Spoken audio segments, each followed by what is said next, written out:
Háček frici. Já dceruška Mici. Už se zvolna smráká, ba i u čiháka. Počkejme si, jak to dopadne. Dneska má prémii od pana inženýra Čiháka. No, jako pokaždý 7. ledna. Pan inženýr si potrpí na 3 krále a vždycky v ten čas odměňuje našeho tatínka za věrné služby. Ale spálil naší Mici ruku. No tak on pan inženýr je takovej divný a ty jeho vynálezy taky, ale jinak je to hodnej člověk.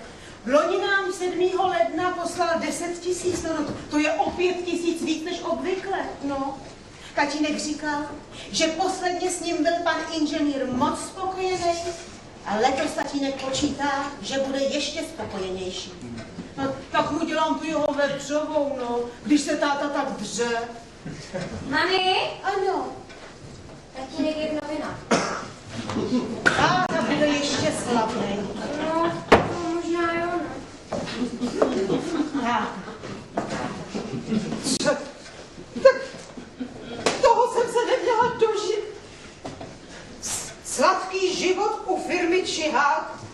Zaměstnanci se v pracovní době oddávají chlípným radovánkám. Já mu ještě dělám vepřovou seviňákovi. Přesně takhle jsem si to představovala. Mramor, všude samý mramor. No s naším hajzlem si to teda vůbec nedá srovnat. To se tě nevykládej a otoč to máme vypadnout. Co vy? Vždyť jsme sem sotva vlezli, jaký vypadnou.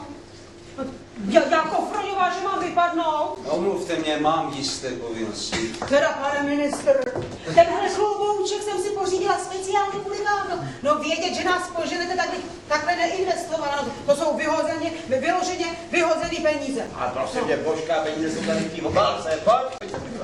Užijte si je ve zdraví a hezký zbytek večera. Já to sypej, koncouhle se někam rozšoupil. Jakože se